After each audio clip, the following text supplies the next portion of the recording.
This is Teachers Talk Radio, and you are listening live. Good evening, it's Sunday night. We're going to be talking about teachers' side hustles.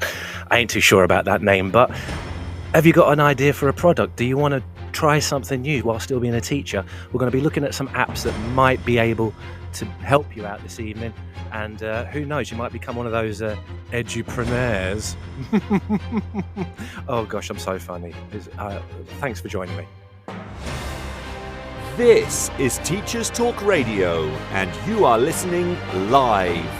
Tune in live at ttradio.org, or to join in the conversation, download the Podbean app and search Teachers Talk Radio. Follow the hashtag TTRadio. Tune in, talk it out with Teachers Talk Radio.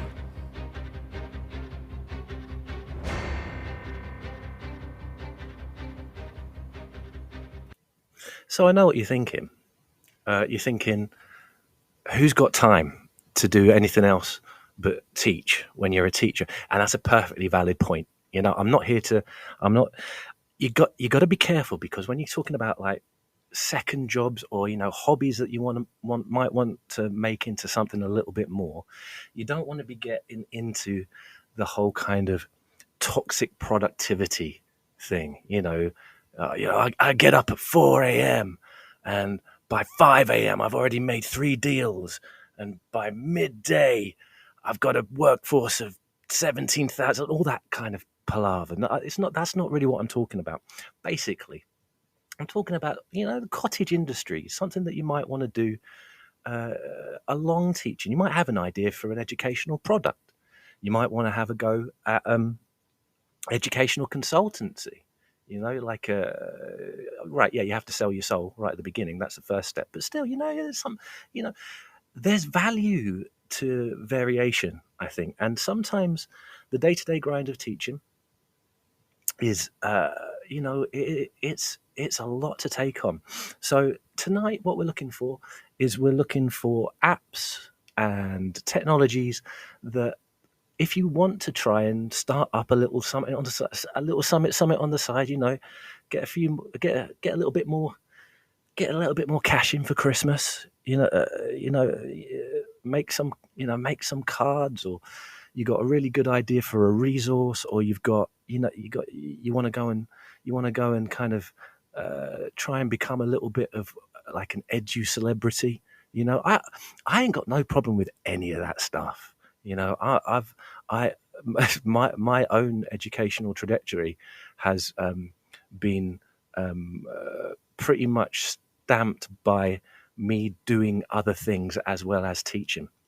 And I've been able to do that for a number of different reasons. It's not about me being better at time management, by the way. Oh, no.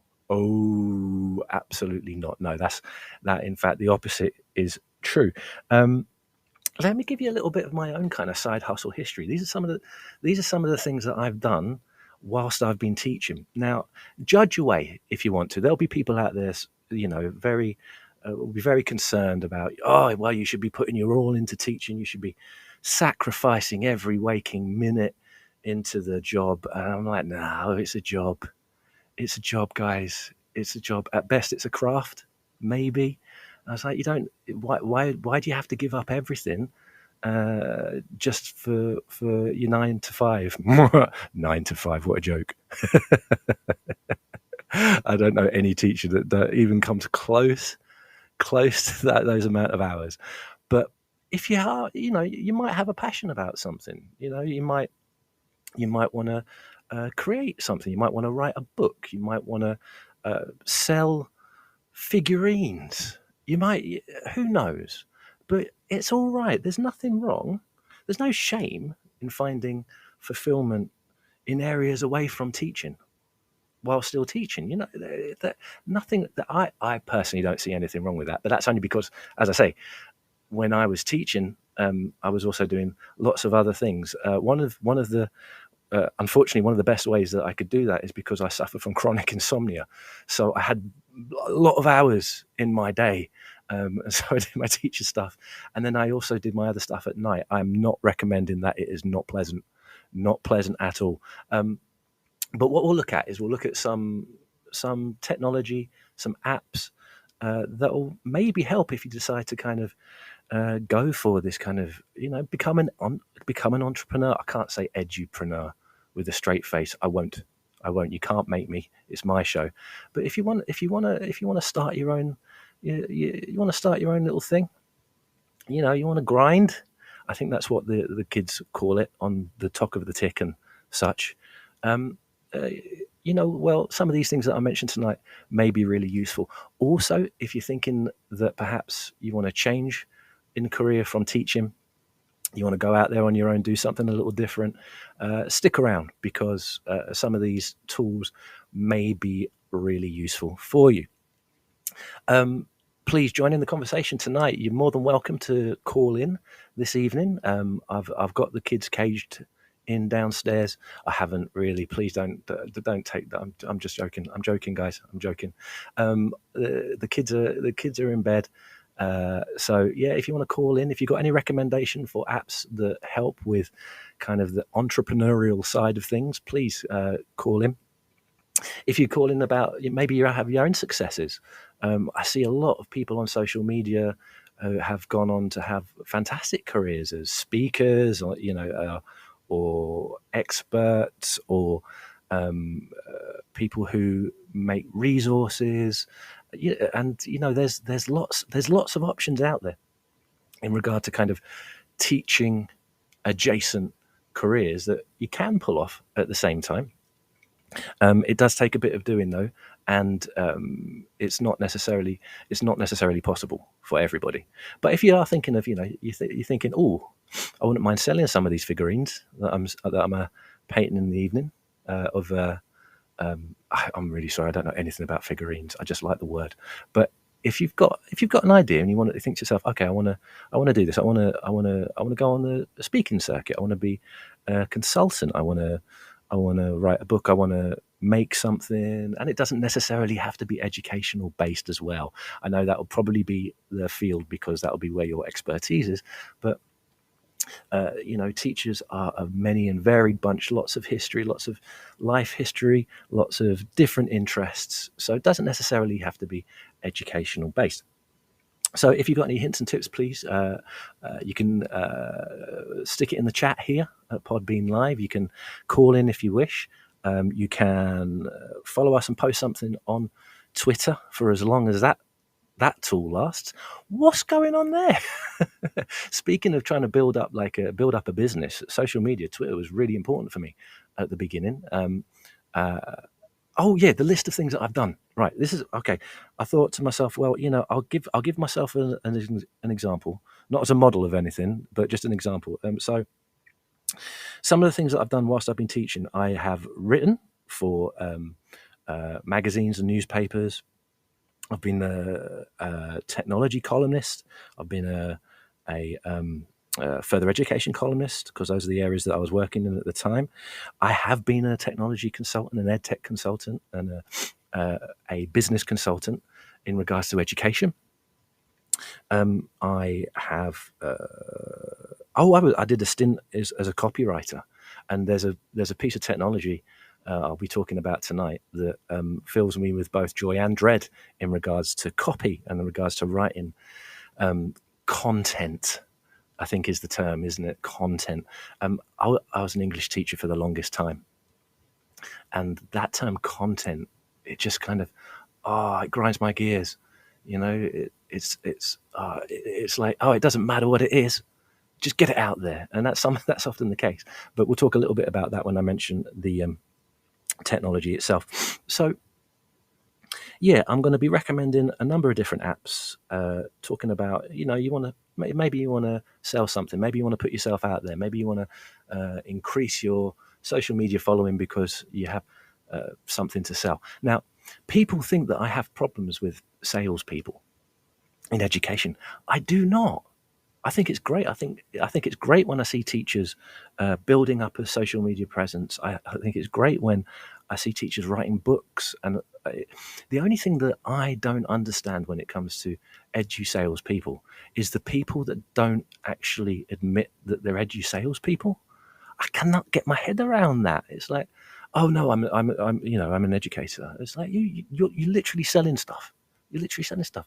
It's I don't know if it's kind of like I don't know if it's a strange class thing, or I don't know what it is, because when I was doing my thing, it was like, yeah, I'm a teacher, and I also do this, and I also do this, and there's no shame in it. There's no shame in it. So I don't understand when people just try and make out that you're not a salesperson when you're trying to sell something. There's nothing wrong. There's nothing wrong with it, and I wonder if it's kind of like a snobbish thing. You're looking down. You should be the educating for the love of the education, and the love of the passion, of the passionate love of the all that stuff. Oh no, no, no.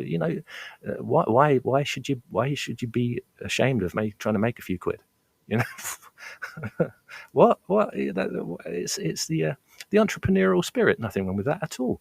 And it's something that I saw modeled in my career all the time. I worked in vocational education. I worked with people who were teaching people about careers. So when it was about getting a job, it was about becoming a professional, making sure you have money in the bank. And so if you think to yourself, okay, I've got this idea for a resource, I've got this idea for an app. I want to sell, I want to sell teacher-based Christmas cards. I want to, whatever the idea is, don't let kind of that kind of pious kind of you're just using it you're just doing this to make money.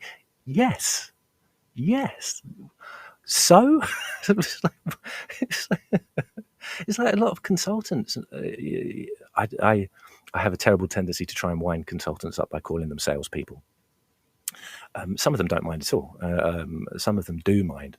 The ones that do mind, I are hugely suspect in my in my view, because I think some of the reasons as to why they don't want to admit that they're selling a product is because I think it's a certain amount of classism. It's about what's an acceptable job and all that kind of palaver. But anyway, what I'm basically saying is, if you think that you want to make something, you want to perhaps make some money off that thing, don't let anybody say, oh, well, you obviously don't care much. Get stuffed. Go on, you people who say that. Oh, well, education is bad. No, you don't. Doesn't matter. Doesn't matter what those people say. So if you want to sell something, sell something. Very capitalist show today. I'm not sure. I'm not sure that many people will appreciate. Buy. Yeah, it's all a bit Gordon Gekko today. But basically what I'm saying is, if you have an interest outside of teaching, or even teaching adjacent, and you think to yourself, actually, I'd like to try and sell something, like to make a bit of money. I would like to go into schools and share my expertise, but I want to get paid for it. I'd like to, show this resource, and, I want people to buy in. I've got no problem with that. Just don't pretend that you're not. That's all. So with that in mind, okay, we've got a fair few apps that we're going to be talking about this evening. I'm going to break it down. We're going to be looking at things that are going to help branding. If you're interested in making sure that everything looks real sweet, things that are going to help you when it comes to social media presence, things that are going to help you with planning and databasing, things that are going to help you with the ideas that you want, things that are going to help you with the copy. Now, yeah, and I'm a bit hesitant about the copy thing, and we'll show you. All will become clear later on in the show. If you want to create video material, all sorts of good stuff, in my opinion, and all of it free. All of it free. My goodness me. I took a year out. I was lucky enough to take a year out of teaching a few years back to go and just try and do other things, because, the writing was going really well. I was doing a little bit of consultancy on the side for my sins. It's all right. I've got it under control now. I took a year off teaching. My place of work at the time said, yeah, go for it. We're not going to pay you, but you go and try. I was like, yeah. I wish I had some of this technology at that point, because it would have made certain things so much easier. We're going to be talking about free versions of software. I am not affiliated with any of these companies. This is just stuff that I think would probably be useful if you're thinking about kind of entering the educational market, as it were. Um, so yeah, so we'll go through a fair few of them. Let's start with let's start with the artistic side of things, the aesthetic side. Making sure that you have like a visual presence. So design's really important. Making sure that that you get your personality across in any of the materials that you're creating. Always a good idea. Always a good idea.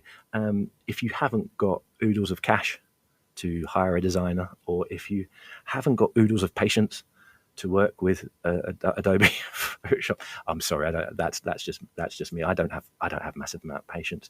I can't. You want me to learn something? Oh my god.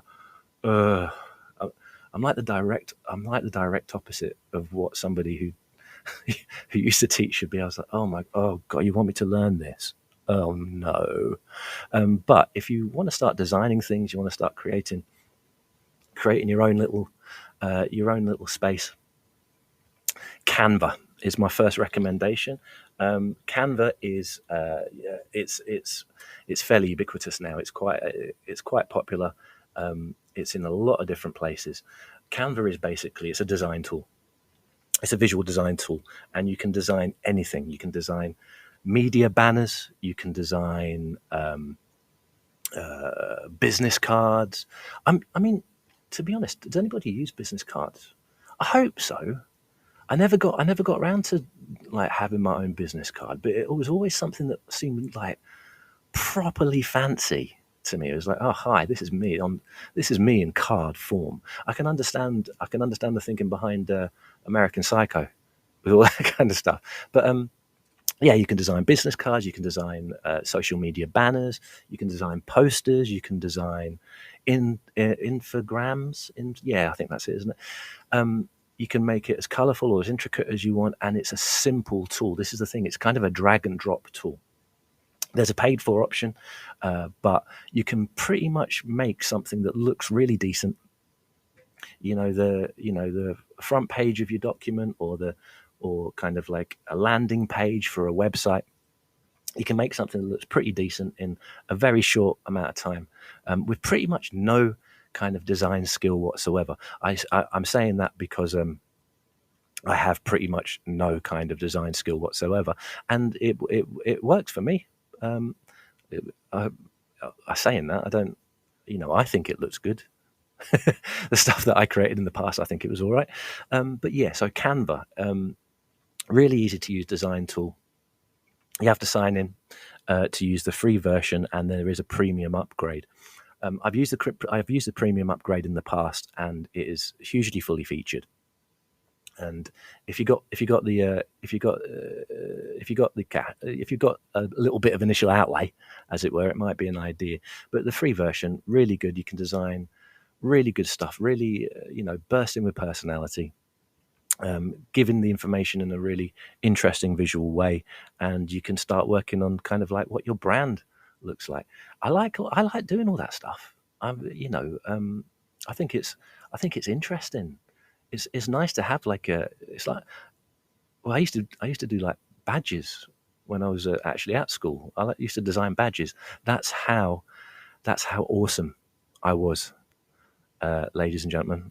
When I was at school, one of my pastimes. I wasn't in a band. No bands. I didn't play sport. I designed badges. Oh yeah, baby. That's what we're talking about. But this is just basically it's the technological version of that. You can create something. You can put your personality on it, and then you can share it with a prospective audience. And it's free to use and it's easy. So you don't have to spend hours and hours learning this particular tool. A lot of it is drag and drop. A lot of it is kind of just like, oh look, there's the middle there, put it in there. Oh look, you need something in that corner, put something in the corner. And Bob's your uncle, and you've got your own little kind of group of branding documents straight off the bat, no problem whatsoever. So if you haven't used it already, Canva, lovely little tool, free to use to start off with, but it has that freemium policy as everything does nowadays. where it gives you a little taste, and then you have to pay for full functionality if you so wish. You don't have to. You can still use it in its basic mode, and to be honest, the basic mode is pretty good as well. So you've started creating your you've got your badge. You got your badge. It's looking good. All your documentation is pretty cool. Everything's everything's on fleek. Oh my god! When I say some things and I just think, oh, good gosh, what am I doing? Sometimes I wonder why my kids are embarrassed about like me in general, and then other times I'm like, yeah, I get it, absolutely get it. So you've designed your materials, you designed your stuff. How do you get it out there? Social media is equally a blessing and a curse in many cases. It's a wonderful way to self-promote, but it is very time-consuming, hugely time-consuming. There's been many a person who has fallen foul of social media addiction, me included, which is why I had to go cold turkey to actually get something done that I wanted to get done. That's my own little that's my own little project this year, that the book writing thing. But I've only been able to do it by cutting myself off completely from all sorts of different social media. However, there is a middle way. It doesn't have to be all or nothing. There is a middle way. The middle way being using an app that automates some of the things that you might want to automate if you're trying to build an audience for a particular thing that you're doing, particular product, particular service, whatever. One of the best ones, one of the easiest ones, and one of the ones that I used to use when I was doing digital copywriting and promotions. I've done that as well. That was one of the things that I was doing. Oh God, my jack of all trades, ladies and gents, and we know what comes after that. But Buffer is what it's called. Buffer's really good. Buffer allows you to schedule social media posts across a wide range of platforms. You don't have to be on your phone all the time. People say that reactivity and response is a really good way of building up an audience, building up a following, and that's true. People have to see what you like and have to kind of like you as a person to kind of buy into anything that you might be offering people. But also you have to be regular. Yeah, you have to be regular. And so Buffer is the bowl of bran in the morning of social media posts. So what I mean is basically you can create a series of social media posts for the week, list them off on the app, and then press a button and it'll post it for you, and then, fire and forget, as it were. And then you can look at the analytics and see who's answering, see how many people are responding to the post, seeing who's liking what, who's not, and so on and so forth. Basically, it means that you don't have to be staring down your phone and answering every single thing. You can be on social media without having to be on social media, as it were. And that's really important because social media is a massive time trap. It's a massive time trap. But if you want to try and but one of the ways that you can try and get an audience for something that you might want to be offering is to have a presence on social media. Dip your toe into Buffer. You can use it to create messages. You can use it to create other kinds of copy.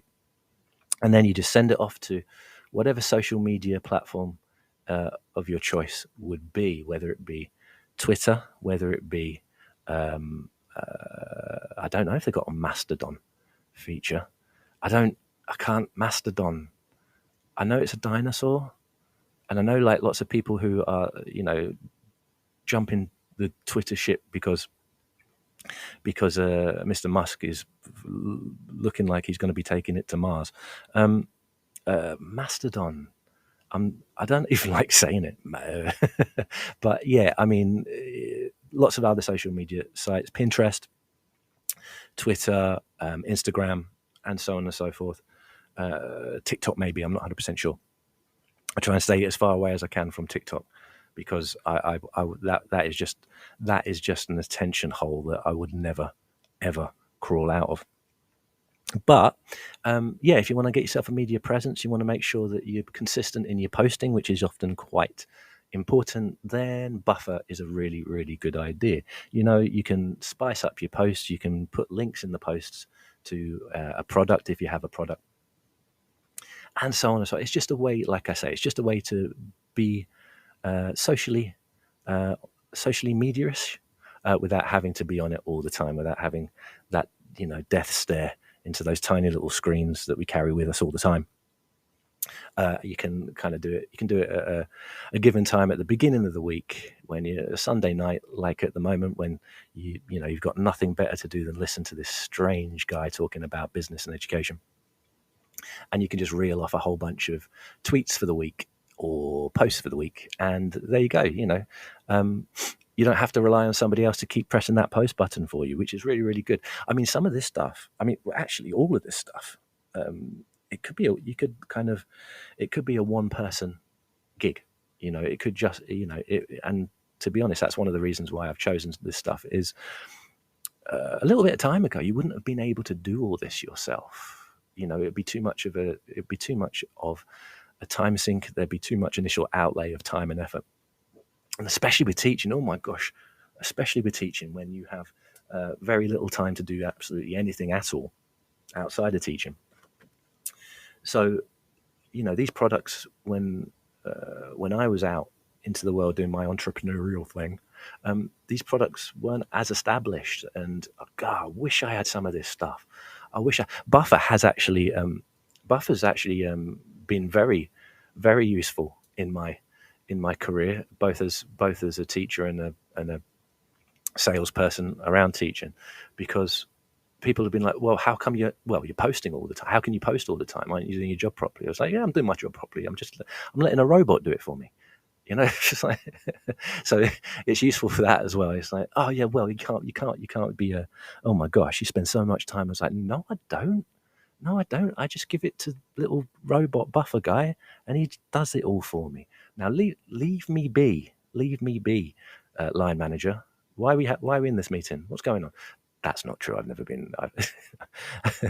Although that is something to consider. Is your current place of work happy with you perhaps going out on your own a little bit?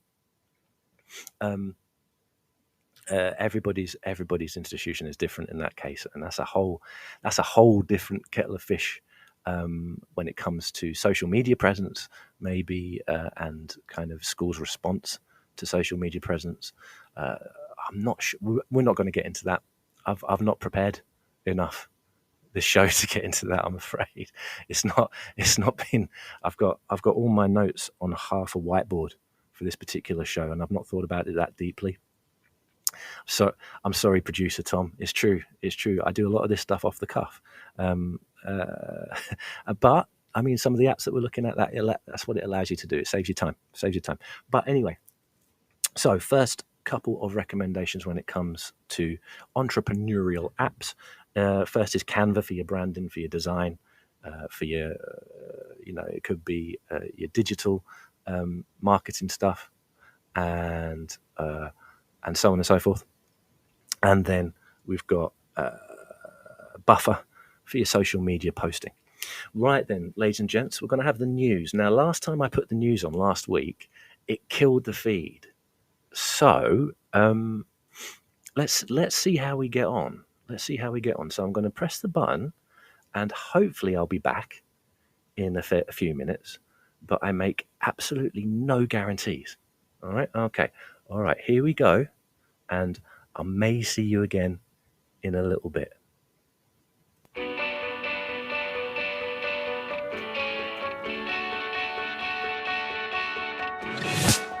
This episode of Teachers Talk Radio has been made possible with support from Witherslack Group, the UK's leading provider of SEN education and care. They're here to support you too through an ever-growing offer of free resources, including webinars, podcasts, articles, and events aimed at supporting teaching professionals like you. Visit their website at www.witherslackgroup.co.uk to find out more. If you're listening to this, then we know we share one thing in common: a passion for the type of outstanding education that every child deserves. That's what makes us the leading provider of specialist education and care. We need people like you to help us achieve even more. With us, you'll be given all the resources and support you need, offered a clear path to career progression, and be rewarded with some of the best salaries and benefits the industry has to offer. We are Witherslack Group. If you'd like to find out more, we'd love to hear from you. Visit www.witherslackgroup.co.uk/careers and be part of our future. This is Teachers Talk Radio, and this is Teachers Talk Radio News.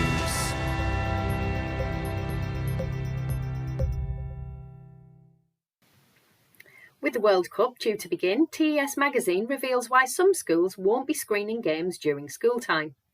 The competition, held in Qatar, is the subject of much concern from some school leaders, worried about the ethics of showing games held in a country with a poor record when it comes to human rights. England play one game against Iran during school hours, but whilst many school leaders have chosen to show significant games in the past, some are choosing not to do so this time. FIFA's choice to host the tournament in Qatar has been controversial from the outset because of the country's laws on homosexuality and its treatment of migrant workers. Some heads have said that showing the game would be at odds with lessons on diversity and equality. Not all leaders share the same view, and some schools will show the game, but will have what is described as age-appropriate discussions about the ethics of the tournament alongside. Decisions of this nature are always left to individual school leaders, and as debate about the tournament continues, the only real certainty is that this World Cup will be remembered for its controversial hosts, if nothing else. The last week has seen many schools participate in activities to mark Anti-Bullying Week. To further acknowledge the impact bullying can have on young people and their families, the government's Education Hub has published an article laying out what they're doing to help combat bullying in education.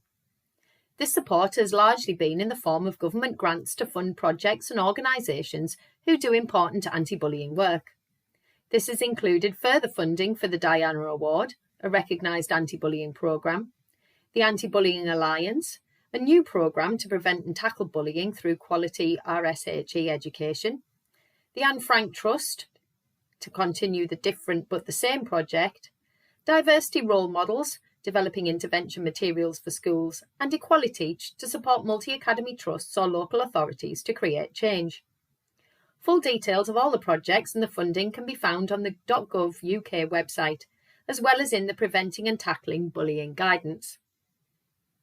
The Scottish Government will launch an online national discussion on Scottish education the week beginning the 21st of November. Children, young people, parents, carers and teachers are being encouraged to take part by registering for events. Those who register will be able to talk directly to the independent facilitators, Professor Alma Harris and Professor Carol Campbell. The discussion was first launched in September, but in order to ensure as full a discussion as possible, the online events have also been launched. So far, the discussion has received 3,500 responses, and feedback will be open until the 5th of December.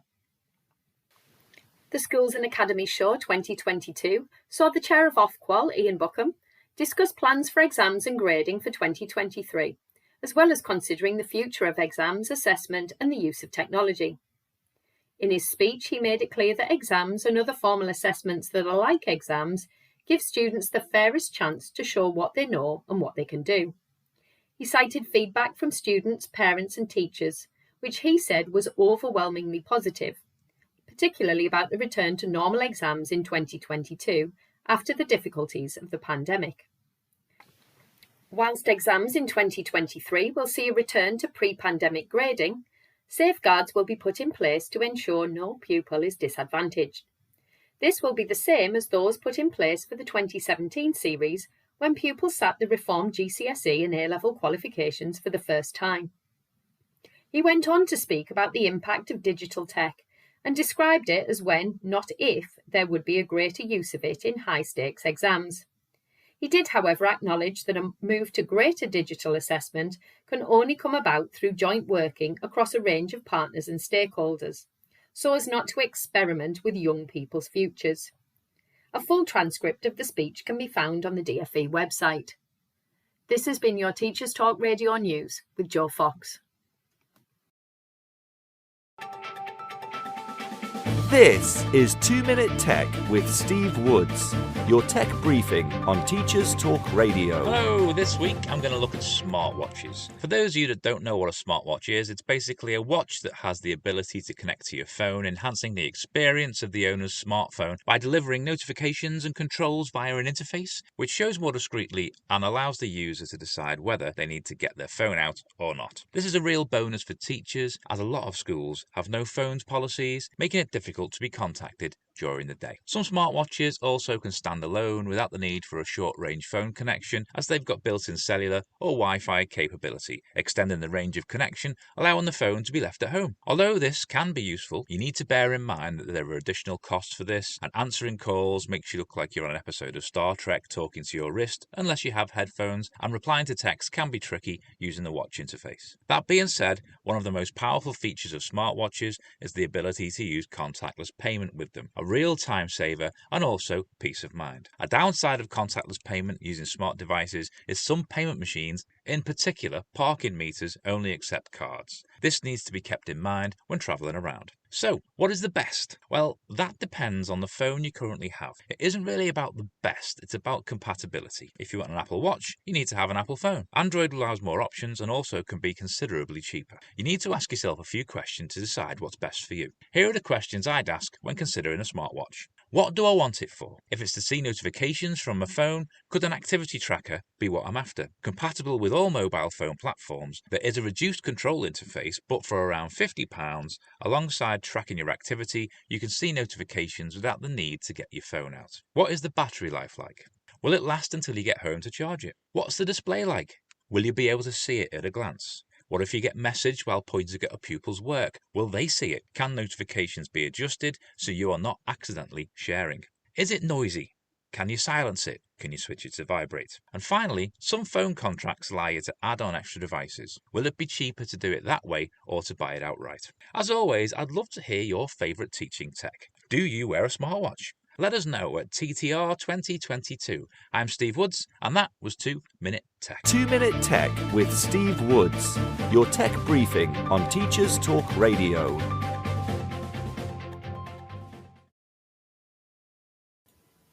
All right, are we back? Are we back? I hope so, because the rest of this show is absolute gold. I tell you, if I have another technical issue, I will not be pleased whatsoever. But it looks like everything is going okay. Yeah. Even in an attic in Leeds, we can broadcast to the world. Well, thank you very much if you're listening live. It's really, really good to have you here. Also, if you want to listen to the download at a later date, I'm not going to hold it against you. I'm not going to hold it against you. It's Sunday night. You know, if you know, I mean, I'm a delight, obviously. But if you think to yourself, okay, yeah, I can maybe listen at some other point in time, that's all good, all good. We love to hear from people. Having said that, my youngest downstairs has been making moves to absolutely scupper this show.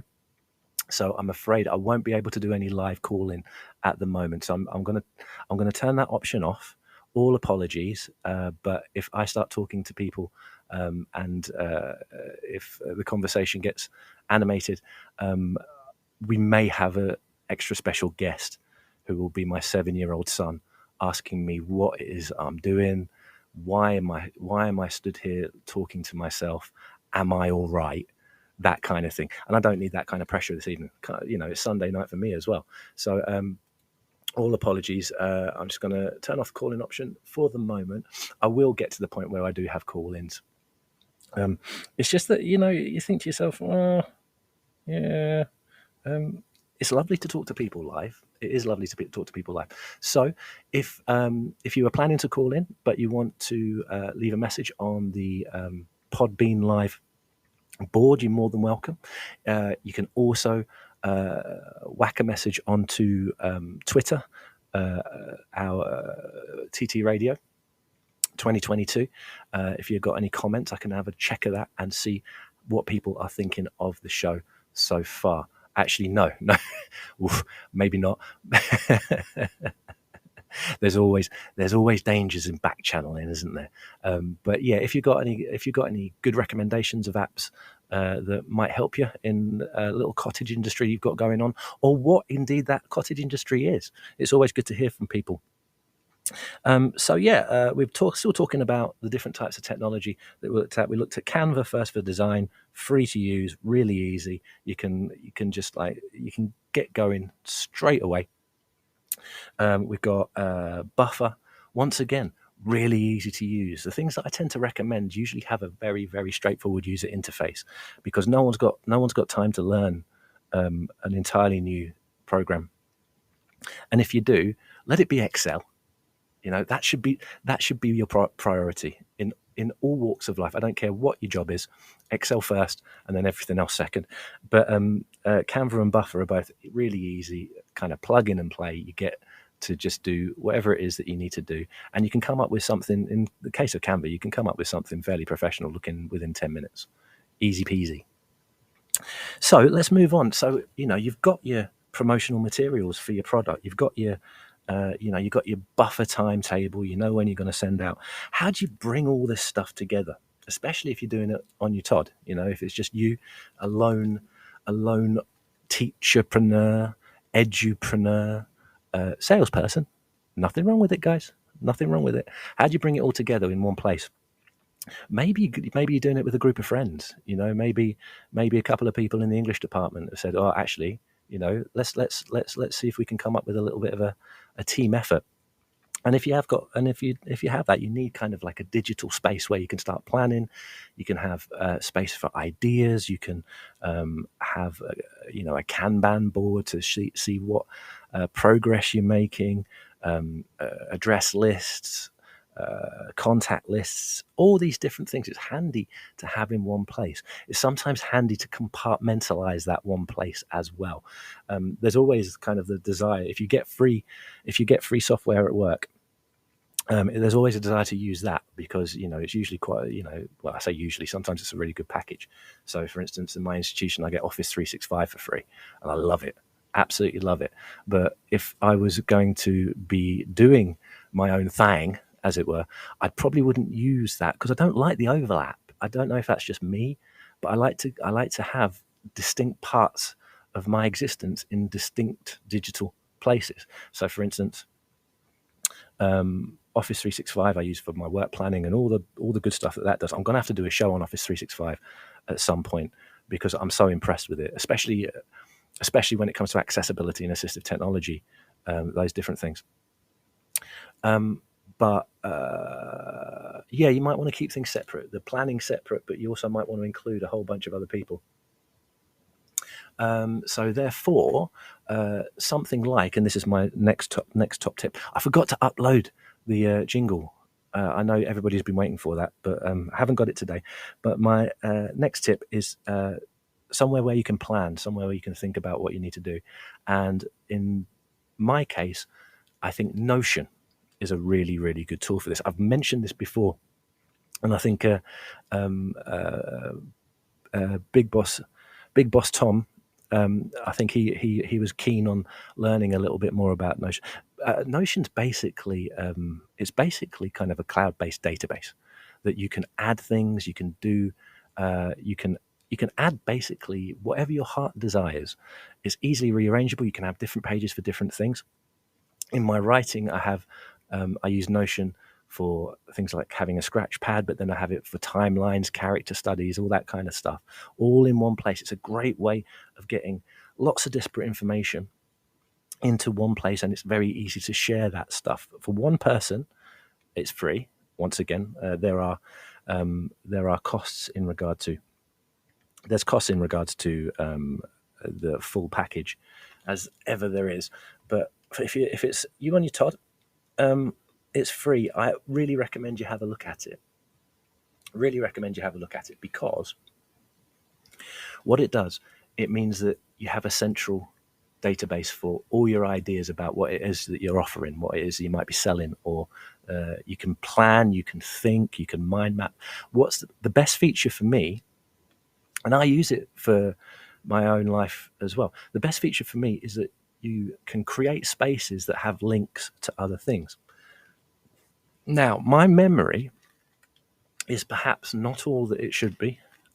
This may be because of my advanced age that continues to advance at a rapid rate.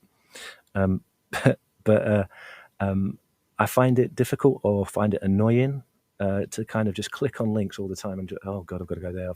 I could do my favorites list, but that's like bare effort, man. I could do, so I spend a lot of my time like just clicking random links. But what Notion allows you to do, Notion allows you to create a space where you can put links to different things. So for this show, I have a page on Notion for this particular show. I have the link to the Podbean website that we use. I have a link to our Slack conversations, not conversations where people can't be bothered. The platform Slack, obviously. And it helps to keep all these different things in one place. But it's not just for links. You can add documents. You can add charts. You can add pretty much everything. It becomes kind of like the headquarters of whatever project it is that you decide to carry on, to carry out. And it's really, really good. And once again, it's free, and it's only you can highly customize it to whatever extent you find useful. But just having that kind of idea of a second brain, somewhere where you can put all your ideas, somewhere where you can put, you might even have a marketing strategy, you might even have contacts that you want to speak to. It just means that it has somewhere.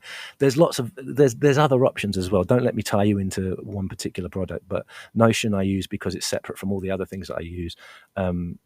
Similar products such as OneNote when it comes to Microsoft, Evernote.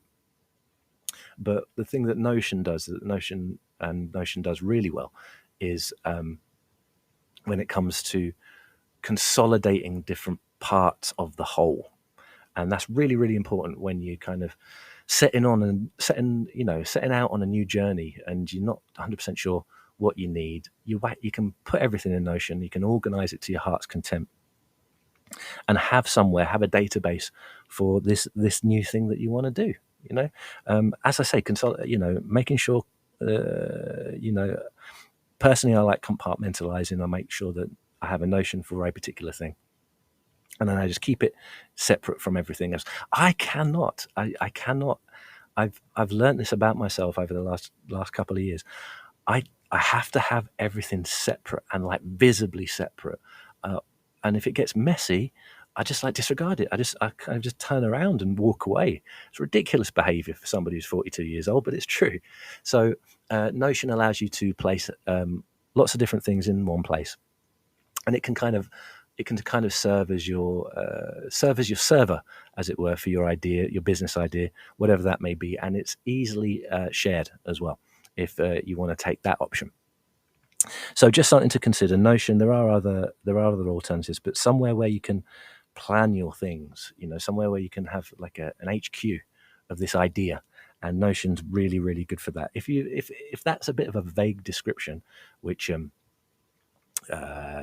is.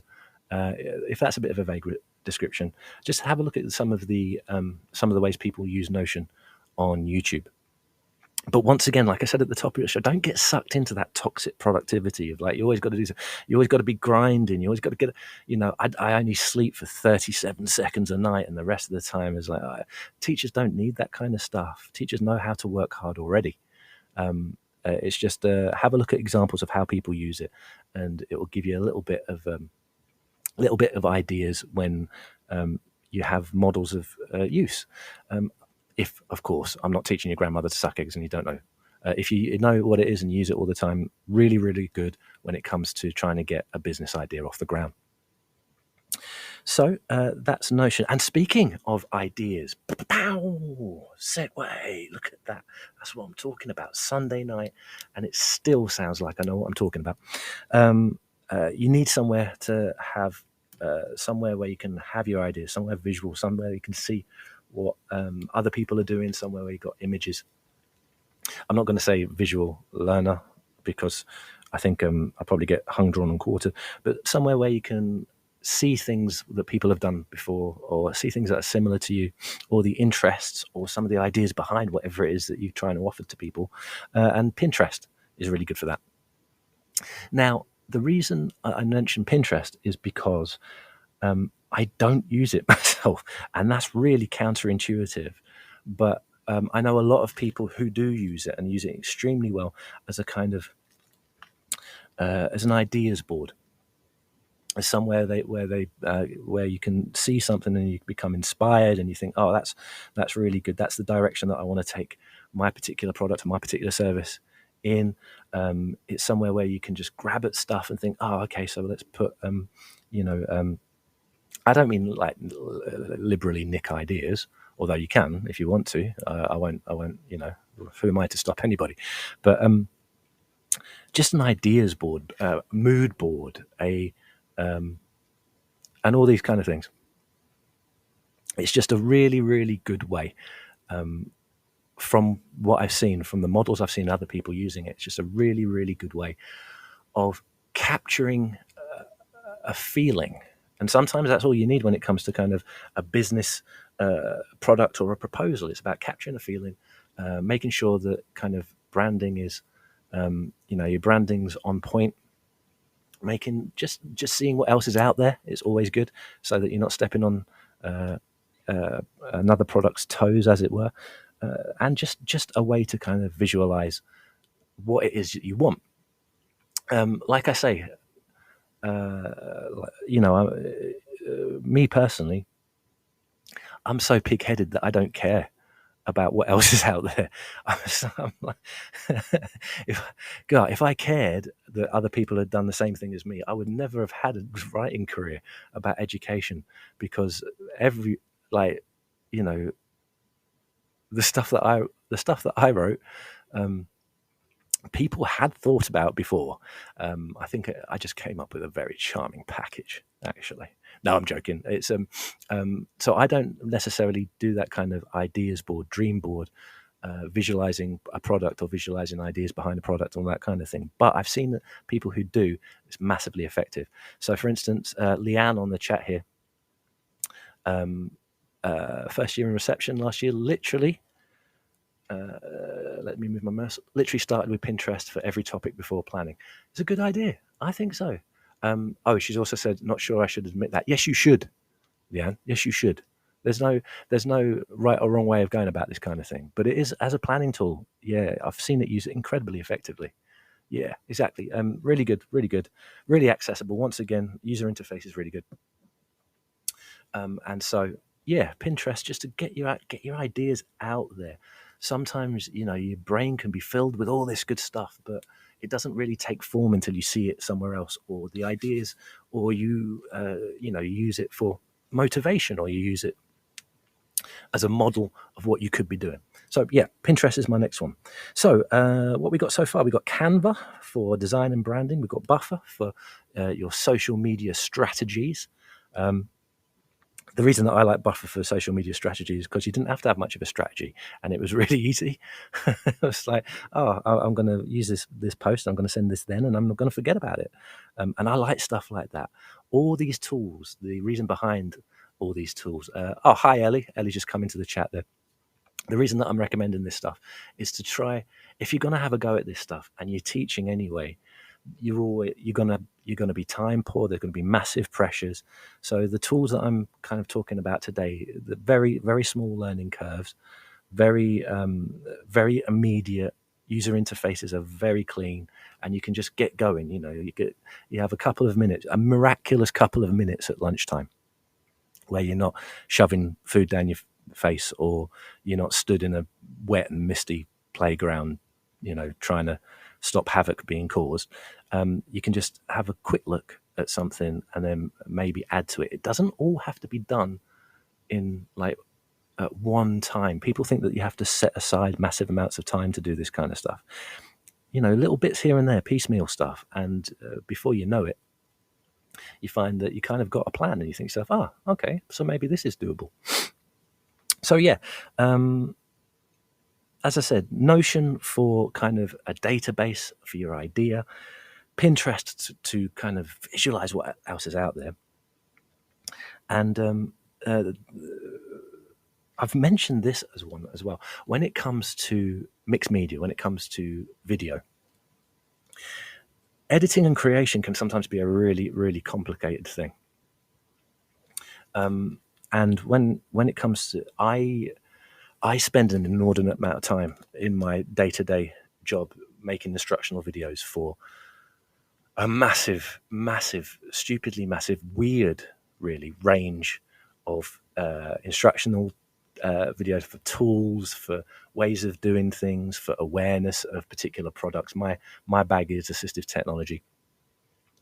And one of the things about assistive technology is unless you're heavily invested in it, you don't really know what you know. So I'm always about trying to create awareness, and I create videos because thankfully and luckily I'm in quite high demand in my job, so I can't always be in meetings and so on and so forth. So somebody says, "Oh, I don't know how to do this," and I make a video and I send it through. But that's only viable if, like, the tool that you're using is easy to use. I have gone through pretty much every single video editing program that there is out there, not for kind of, not looking for the best necessarily, not looking for the kind of bells and whistles and, like cinematic openings, like a Star Wars crawl at the opening, although there is an app that can create those for you, which is quite cool. But anyway, I'm not looking for I don't want to spend massive amounts of time creating materials. And I think that's the case when it comes to kind of promoting an idea, promoting a business, promoting a product, or promoting yourself. If you're thinking about consultancy and whatnot, you don't want to be spending massive amount of time if it's only you who's creating this stuff. So I've gone through, oh my goodness me, I've gone through so many video editing because I really quite like video editing as a kind of a hobby, really. So I've been through, DaVinci, I've been through Adobe, I've been through all these different things. And the thing that's been perfect for me when it comes to promotional materials, when it comes to fast turnaround, is a editor called CapCut. The reason being is that CapCut is a free to use product, always good. I like that, honorary Yorkshireman that I am. I do like value for money, and CapCut's free. It's designed for social media posts on Instagram and TikTok and, that kind of thing. But the user interface is so easy. It's so easy. It's like, oh, I can make a video in no time whatsoever. I can use the templates that they have. I can use the effects that they have. And it's just like, this is actually, sometimes video creation is an absolute pain in the nethers. And you just think, and you sat for hours. I even bought a jog wheel to make the thing easier, proper kind of, I'm now trying to think of a currently relevant director. But no, I'm going for Steven Spielberg, like proper, like had all the physical tech, but the programs that we're using are too difficult. Well, they're not too difficult. It's just that I don't want to, as I say, I don't want to spend eons learning a new tool where if there is a version of something that just gets the job done and does it to a standard where you're happy with sending it out, I'm going to use that because I'm lazy. I like to think of myself as creatively lazy, but in all honesty, I'm just lazy. So if you want to create video media to try and promote what it is that you're doing, CapCut is a wonderful video editor. You can download it to PC, you can use it on mobile. I'm not sure what the catch is. As ever, I'm a little bit kind of, this is really too good to be offering for free. And once again, it's that underlying philosophy that if somebody's giving you technology for free, they're taking payment in other ways. But having said that, I haven't come across a better video editor that is immediate, that is easy to use, and just does all the things that you need to do in a really, really straightforward fashion than CapCut. And I've mentioned it before. If you are doing any kind of video editing in schools as well, it's a really, really good option. Really good option. It's not got very many bells and whistles, but it's not needed. Excuse me. Yes. So down the list once again. I like to summarize. What can I say? I like plenarizing. Plenarizing the show. So Canva for design, Buffer for social media, Notion for having a database, Pinterest to get your creative juices flowing, and CapCut if you want to start editing video. We've got a couple of people on the chat at the moment. There's Ellie. Hey again. Hi again, Ellie. It's good to make contact. Leanne has come up with a point. There is kind of like where do people get the time for this kind of thing? It's not going to be the case in every case. It's not going to, it's not going to be viable. So before you kind of think to yourself, right, I'm going to be the next edu guru of whatever area it is that you're interested in.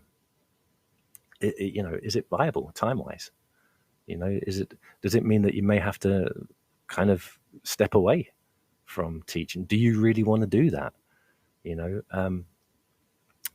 In my career, I was always looking to do new things. I was the only thing I never wanted to do. I never wanted to become management, because that would have been an absolute bin fire for everybody involved. But I always wanted to kind of look and do new things. That's where the technology stuff came from, because I was looking for new ways of doing things and shortcuts for doing things, if I'm going to be brutally honest. There is kind of an initial outlay of time and effort for this kind of thing. So be realistic. Be realistic. Do you have the time to do this? Can you make time? Can you fit it in anywhere? If you're going to do it in your free time, what you're giving up, make a judgment.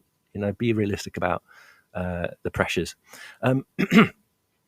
Speaking of pressures, I'm going to put our wonderful sponsors on again, so I can go and grab a coffee, so I am not falling asleep at this very late hour. I don't care what you say. I'm old. It is a late hour.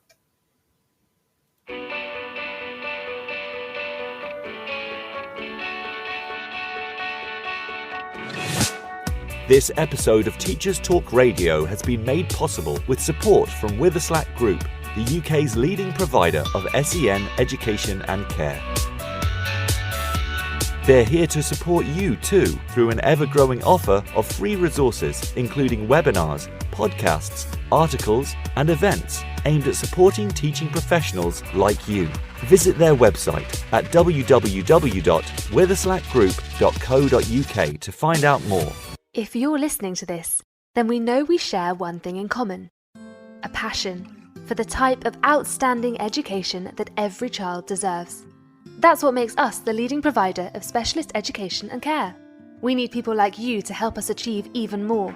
With us, you'll be given all the resources and support you need, offered a clear path to career progression, and be rewarded with some of the best salaries and benefits the industry has to offer. We are Witherslack Group. If you'd like to find out more, we'd love to hear from you. Visit www.witherslackgroup.co.uk/careers and be part of our future.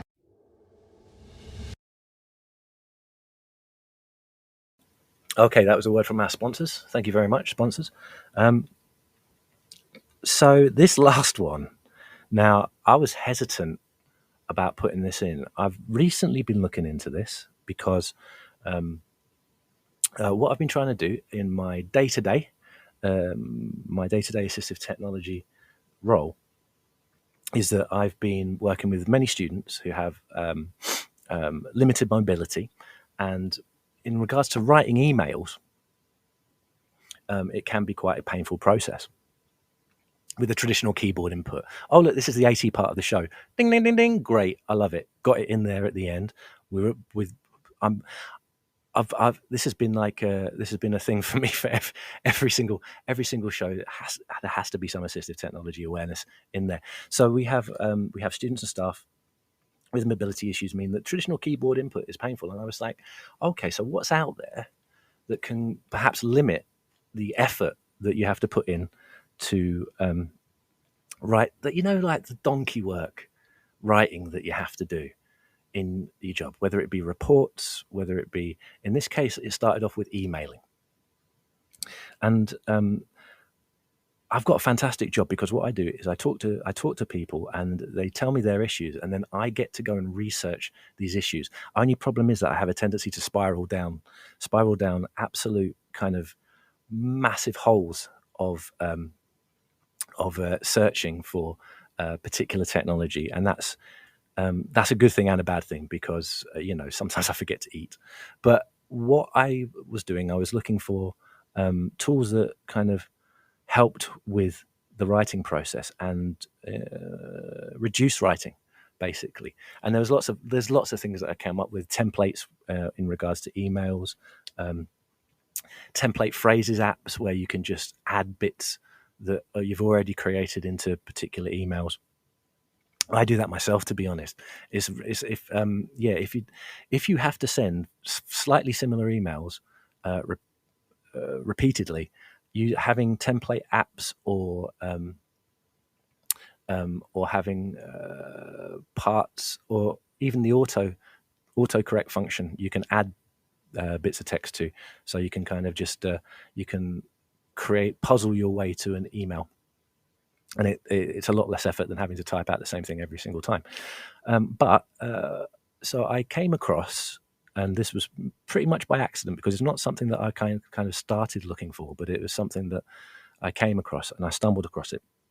And I thought to myself, I said that I did, for me sins, I did a bit of copywriting a fair few years back for technology companies. I wrote promotional materials for edtech companies to send the word out about particular products, and it was a bind. It was. I love writing. As an ex English teacher, I love writing. I love the process of writing. I'm doing the book thing at the moment, and I'm loving every minute of it. But when it comes to copywriting, especially digital copy, it's so tedious because not only do you have to write something, and perhaps the thing that you're writing isn't really particularly interesting, but you have to write it anyway. You have to check things for SEO, search engine optimization, to make sure that you're including the correct words and phrases, to make sure that it gets up on that search engine, it gets closer to the top, and it's a lot of pressure. It's a lot of pressure. It's one of those writing jobs that really sucks the joy out of writing sometimes. Speaking personally, if there's copywriters out there, I'm not having a dig. You do a great job, an absolutely brilliant job. It's not something that I was particularly enamored with. And I thought to myself, well, this thing that I've come across is, if I'd had that back then, my output would have tripled, quadrupled. Anyway, it's called Copy AI. What Copy AI does, and this is where it gets scary and a little bit kind of the English teacher in me is going, I am not liking this. But the kind of entrepreneur who understands that you have to write a load of stuff on a day-to-day basis to try to promote something is thinking, actually, this is really useful. Copy AI allows you to write a short description into the program, and then it will write a blog post or an email or another form of digital communication. It'll write it for you.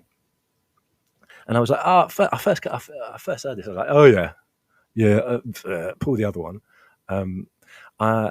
Me and artificial intelligence have a very tumultuous relationship, but that's for another show.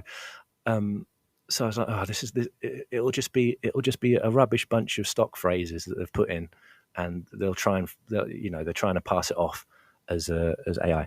So I did a couple of I put in a very, very short, not detailed at all description, and I believe it was top 10 assistive technology apps as the description, and I pressed the compose button, and boom, there was a blog post that looked at the apps, a fairly generic introduction, but looked at the apps with links to the actual apps themselves that were all relevant, and a very kind of jaunty sign off, because you could choose the tone that was being written. Now, as a time-saving option for anybody who wants to write kind of copy to try and promote for teachers who want to try and promote their whatever it is that they're offering, whether it be a product or so on and so forth. As a time-saving thing, oh my goodness me, I'd never seen the like of it, and I was like, damn. But as a former English teacher, I was like, oh my gosh, Skynet is here and they're writing our emails, you know. So yeah, it's it's a recommendation. It is a recommendation.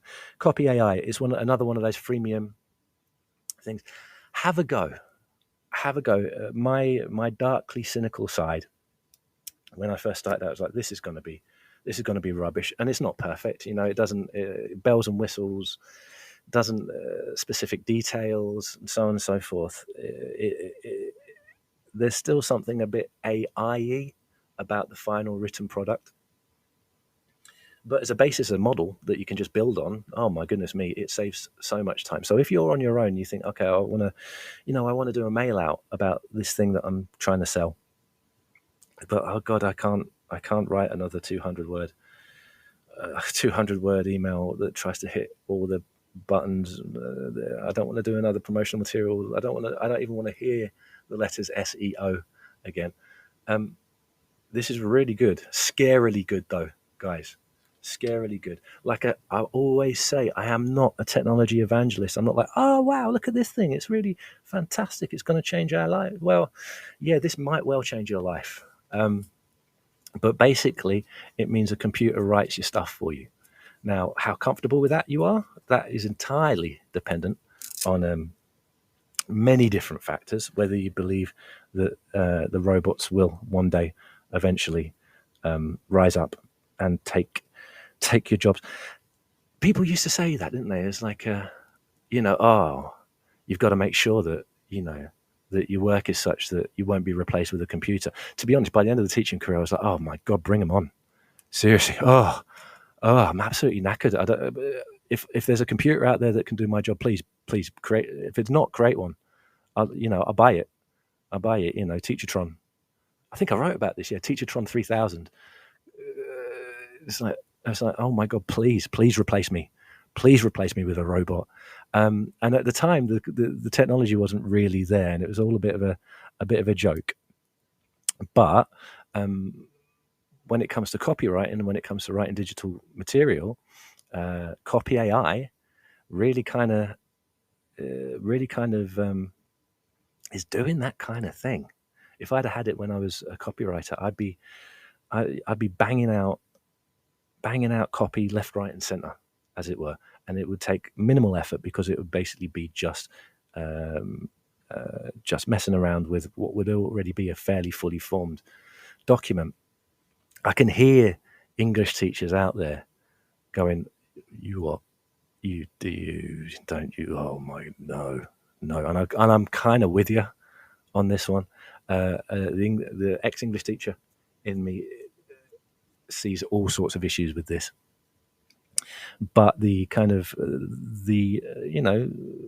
business startup guy thinks, actually that means that you don't need a team of writers. It means that you don't need to write yourself. It means that you can save yourself some time. Maybe get this idea in the limited amount of time that you have whilst you're teaching off the ground that you may not have been able to do otherwise.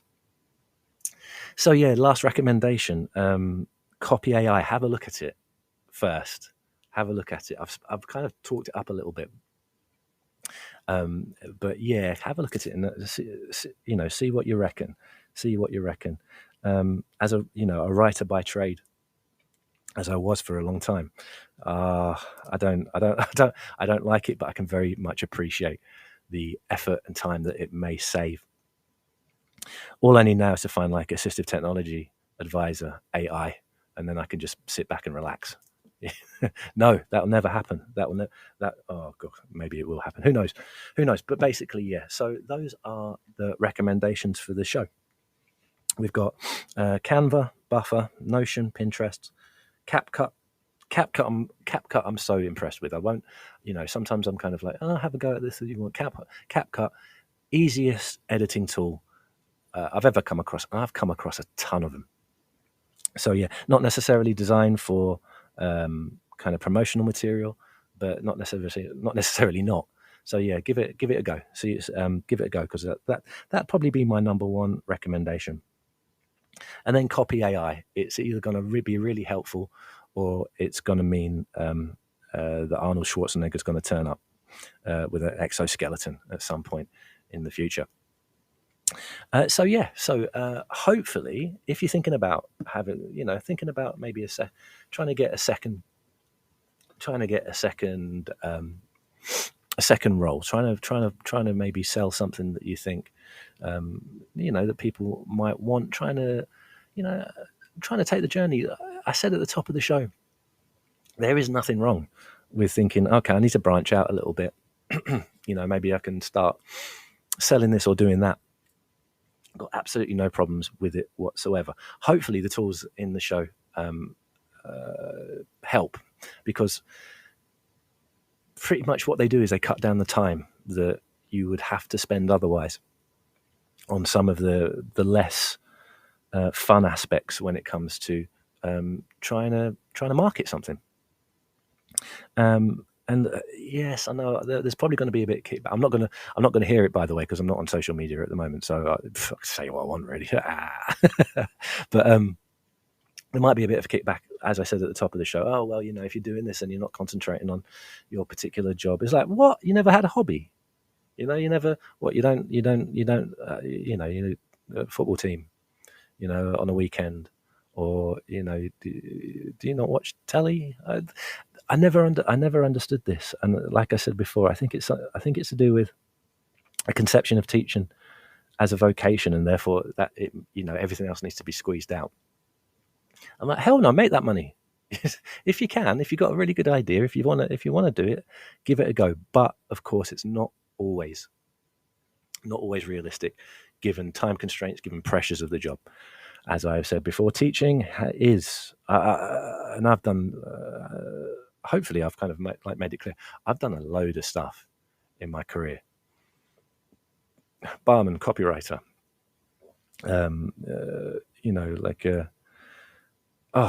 Just a whole range of like real weird stuff, and nothing has even come close to teaching when it comes to pressures in the job. Not even close.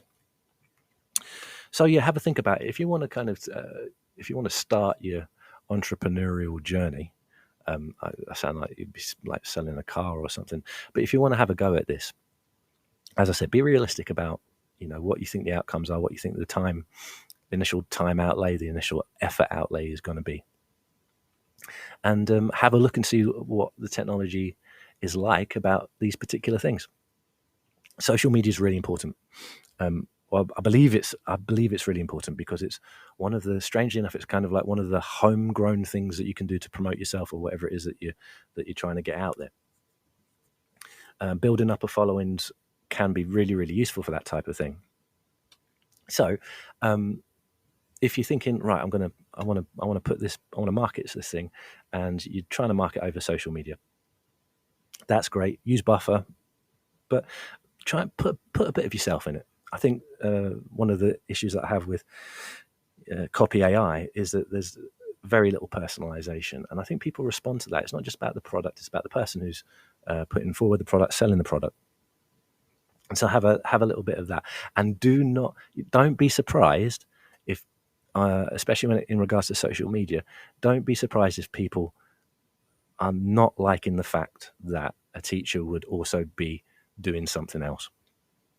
I don't understand it, but it's true. I've had no end of grief from strangers saying, "Oh, you're doing this. So how can you still teach?" Oh, it's like, get knotted, because I'm an adult and I can do like different things at the same time. It's crazy, isn't it? You'll also get, if you do become slightly successful in what you do, you'll also get people, and I'm starting on this kind of like positive thinking, but you'll also get people who question what you're doing, try and in some cases kind of just directly attack either the product or the service that you're offering. Stand your ground, guys. Stand your ground. What was I watching? I can't remember. Oh, I was listening to a podcast because I'm kind of heavily into that now because I'm middle aged. But I was listening to a podcast about literary reviews, and the podcast said, well, if it's very easy to see if a bad review has merit, or whether it is just kind of the issue of the person who is reviewing it. And that goes the same. If you get any measure of success, or if you put an idea out there and you get a negative commentary, by all means, you can use that to kind of improve. But if the negative commentary doesn't really have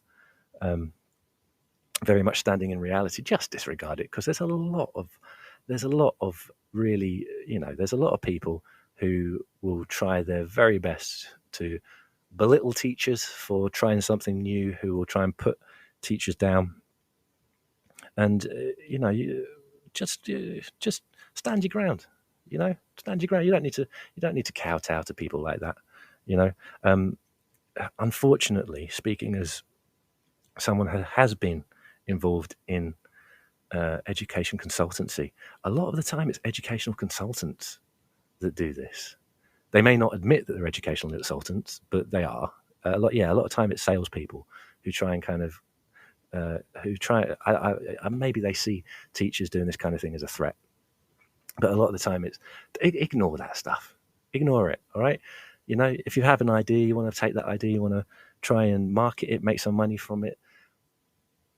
Who cares? Who cares? And if somebody wants to say something about it, let them. Who cares? So that's my have a go. It's really exciting when something works. When I started writing and then people started reading it, it was really, really exciting.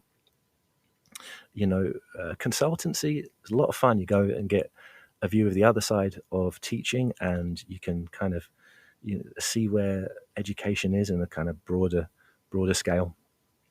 Or if it's just hand painting figurines, and you want to sell some hand painted figurines, go for it.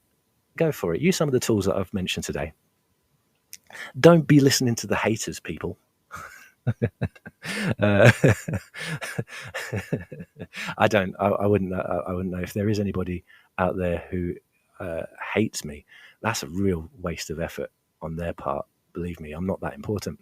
But just give it a go.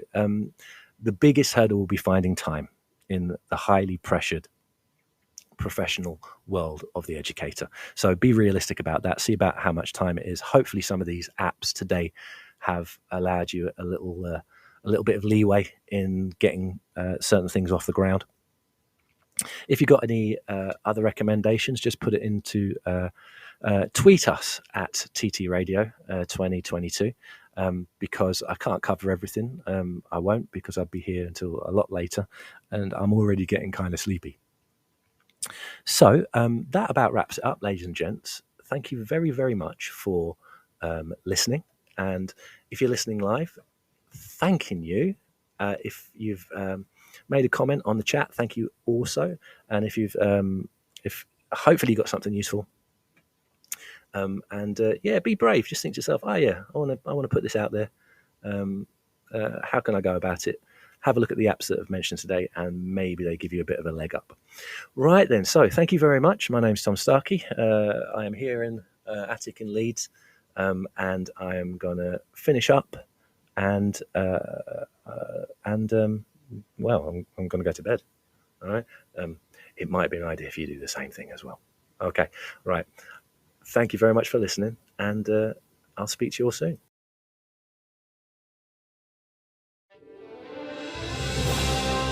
You've been listening to Teachers Talk Radio. Tune in live and listen back at ttradio.org. We look forward to hearing from you next time on Teachers Talk Radio.